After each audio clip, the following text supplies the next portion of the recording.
I think right now it's hard to exist in the chess world without remembering Daniel Naroditsky.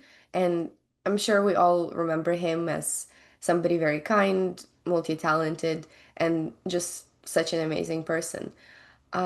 And there have been many videos done in his honor recently. Some remember his best games, his career highlights, and they've been amazing to see.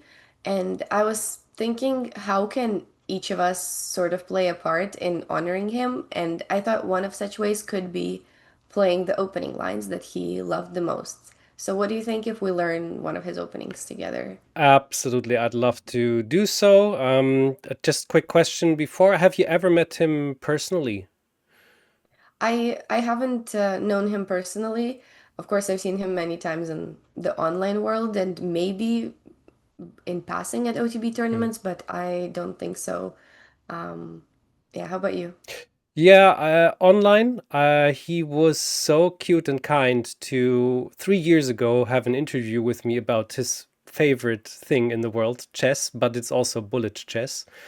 And I thought it was so lovely because I have like on my private channel on YouTube back then, I have like 500 subscribers or something, and he just did it nonetheless.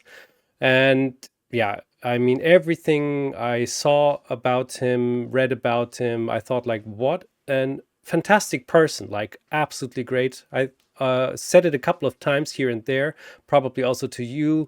If there's a question, who is one of the greatest commentators out there, I always said, like, pretty sure it's Daniel Naroditsky. I have to say so. I thought he was witty, quick, intelligent, and very, very kind and lighthearted. And uh, when he passed away, that was I didn't expect how much it crushed me. Actually, I was out of order for a couple of days, so um, absolutely nice that we're having an episode about him. I'm very happy about this. So let's learn an opening.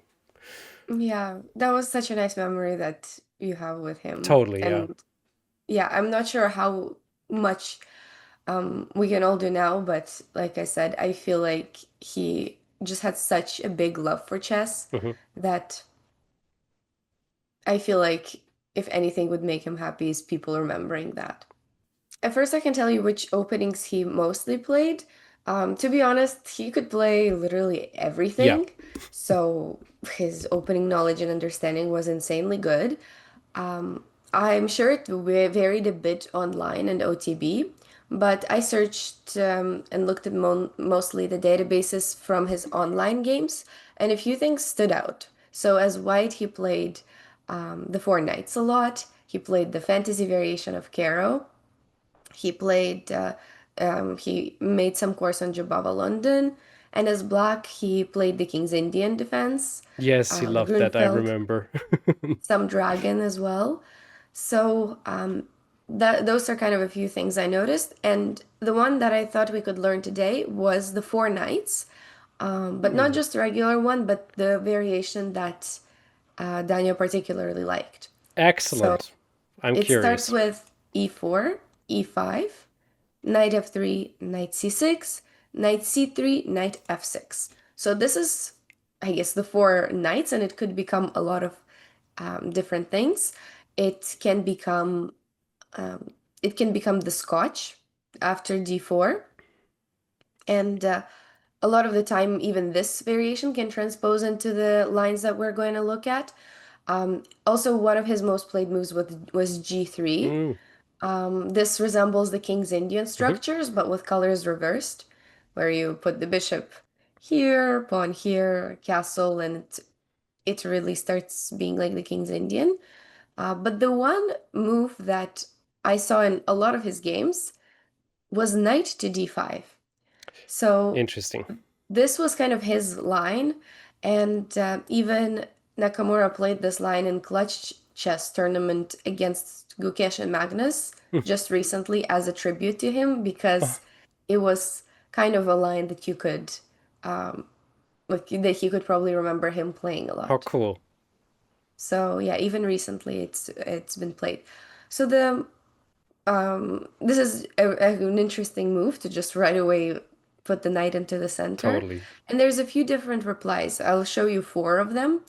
One of them is bishop here, another one bishop e7, another one here, and another one knight to e4. These are a few, and I think after that we'll have basically a full view of this opening, and hopefully some people will either learn something about it or maybe even start playing it in Yeah, some games. seems rather complex. I mean, there's even a couple of things which apparently don't come to mind too much. Taking the knight is probably not the best thing as it looks like because you will just Um, lose a pawn, I guess, right? yeah, Yeah. yeah. At the end, you take back with the pawn, and then the pawn on e5 Mhm. can be taken. So yeah. Um, so let's start with maybe knight to e4. Yeah. This is fourth in popularity, so not the most popular. It looks like a trap, probably that's why, Yes. but it's not. It just leads to some pretty dynamic positions. What do you think white does?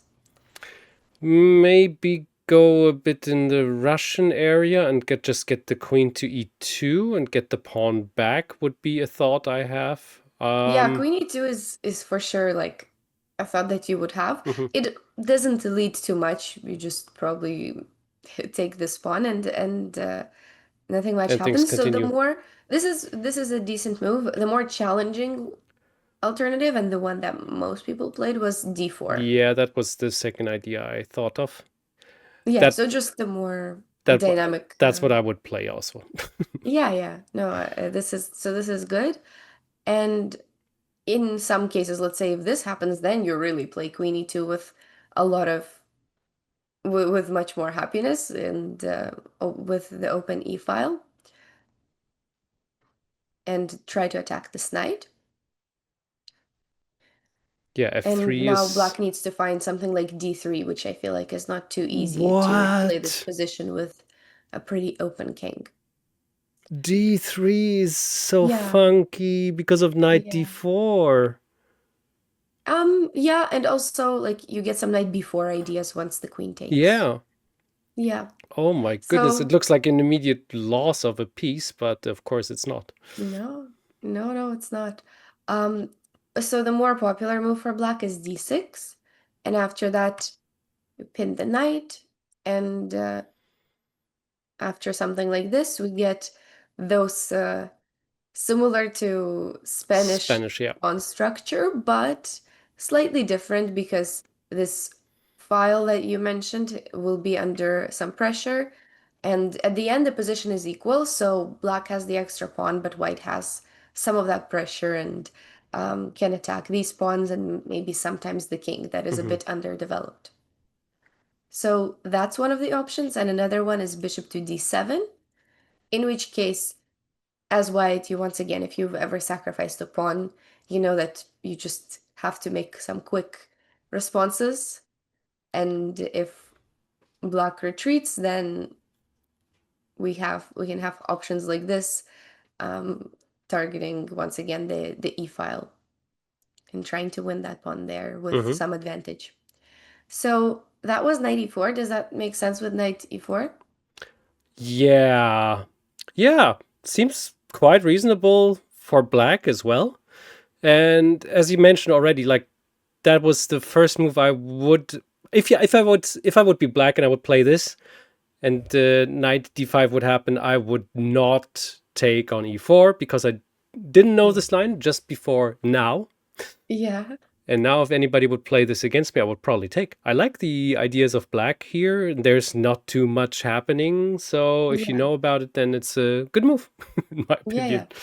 Yeah, but I think as an initial reaction, you kind of want to stay Yeah, it's away from funny. it. It's It just funny. looks like a trap. Hmm. But yeah, totally like even, so it just depends which side you like playing against. So yeah, that's 94. There's also let's look at bishop, sorry, let's look at bishop to e7. So this is the third in popularity. We're moving up. This is solid, not super dangerous way to continue. And here, bishop d3 was a move that Danya liked to play. It looks pretty interesting, and you can probably see that White's idea is that if this knight ever gets taken, then this bishop gets opened up with a nice diagonal for it. A lot of these lines will resemble Italian Spanish type of positions in a pawn structure way. And here, one of the there's a lot of moves. One of them is just to actually take, even though I think this looks pretty good for white. I like that too for So white. not many people would do that.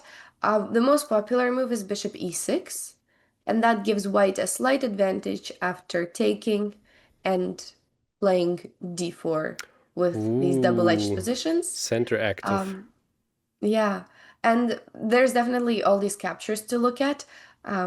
We're not going to go over all of them in depth, but just to briefly show, if the knight takes here, then the knight takes back, and white's pieces are a bit more ready for this opening. And the pawn structure is also pretty good, so this gives an advantage. There's also this one, after which you modify the pawn structure in this way, and even sacrifice the pawn because you'll get it back through some initiative on the e-file. A lot of pieces on the e-file, indeed. And all of them can get attacked, Yes. so yeah. There's also this one, which also gives a slight advantage to white and a Bishop chance to pair. win the b7 pawn too. So yeah, this is bishop e7, and now we can get to the two most popular lines, which are d6 and bishop c5. Let's start with d6, very short. Um, I would just play something like d4 and play sort of an open game. So a common idea in these ones is bishop to b5, and usually black has this Now. bishop d7 as one of the few moves they can play, and we have knight to f5. Ooh, So I really like this knight that's positioning, and fun. we see that in a few different openings. Uh, Black can simply take and play on this position, pretty equal. Um, Black doesn't have too many weaknesses. White has the bishop pair and can try to push here a bit in the middle game. But the point of this knight d5 line is that it just gives you sometimes very dynamic positions, but sometimes pretty simple ones, and you can sort of make a choice sometimes which ones you like. And it's yeah, it's a quite a simple one to learn that I think we can all pick up sometimes Hmm. whenever we want to play something in the spirit of Danya. Um, so now let's go to bishop c5, the most popular line, alongside with d6. I think d6 is slightly more popular even, but this one is the most challenging. Yeah, I think So so too. I would probably go for this if I would be black. yeah, so this is what black normally does. Let's say against bishop c4, they might want to just play the same thing. And here the move is c3. Hmm. So the point of c3 usually is to play either d4 or b4 to protect that.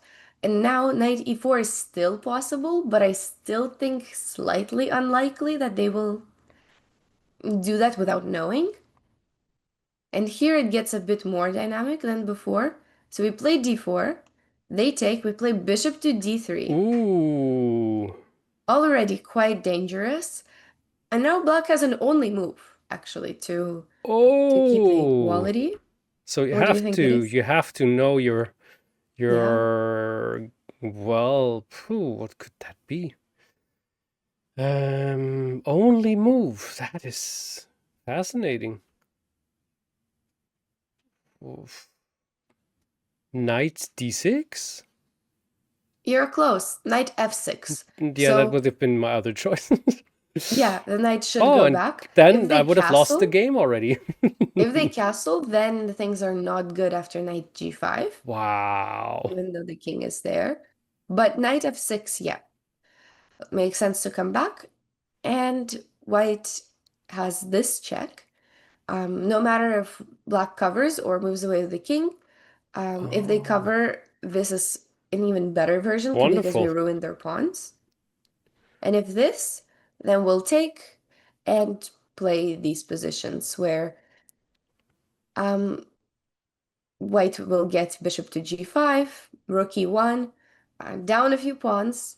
If you like these ones, then you can try to make some dynamic reason for why white has compensation. Hmm. But black is also perfectly okay, so it's one of those double-edged positions where you get some initiatives for those pawns.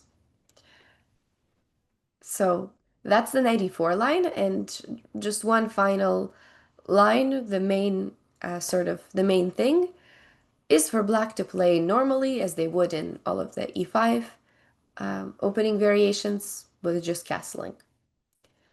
And now white continues with d3.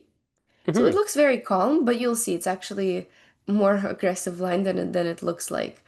And I just want to know that the usual knight e5 sort of tactics Oh. don't work here because the king is way too open. So you wouldn't really want to be on that open diagonal with an exposed king. So one of the black has many options. They can also play this, in which case we can take the pawn on e5 and then solidify with something like d4 later. Also a um, pretty normal position. And something like d6 might not be as good because of this. Also a trick you often get Hmm. in these pawn structures. So finally, for some reason, the most popular move for black is h6. And probably the reason is that they want to play d6 eventually, but they see they cannot do that. So you play h6. And here I really like the next line. So here, guess what was Danya's favorite move here? Phew. Okay. Making a guess. Well, could it dare to be g4? It is g4. Nice. Yeah, so it Wow. leads us to a nice attacking position. I like this a lot because Totally. you get some g5, move in, and then put the rook on the g file to Lovely. start an attack on the king. I like So it that, by far the most. I like when what black would play bishop c5 now. Although I thought that was the most scary option. This is yeah, fascinating. exactly. So for you at home, of course, this is just a glimpse and an idea, obviously, as we have in many other episodes. This is not an in-depth course. I would highly advise to check out the live database, the mega database, and dig into this opening a little bit for yourself. But now I'm triggered. I want to try this out at white, and I hope that everybody plays bishop c5 instead of taking on e4. That's You're that's how I right. feel about it at the moment. Yeah, yeah. No, sometimes even these lines lead to things you don't expect. But yeah, some of them are calmer, some of them are a bit more attacking. And I'm sure he has played this in so many games, like Title Tuesday games, that you can also check out how Hmm. he has played this, Hmm. because I'm sure somebody with a lot of experience here will know even more new ideas. But from what I've seen, a lot of these middle games seemed interesting in this line. So yeah, once again, I don't think anything we do will ever be enough to fill that sadness of his passing. But what I think we can do is carry his legacy and love for the game that he instilled in so many people. And one of the ways to do that is with maybe a few opening lines. Thank you, Svetlana. Thank you, everybody, for watching. See you next time. See you.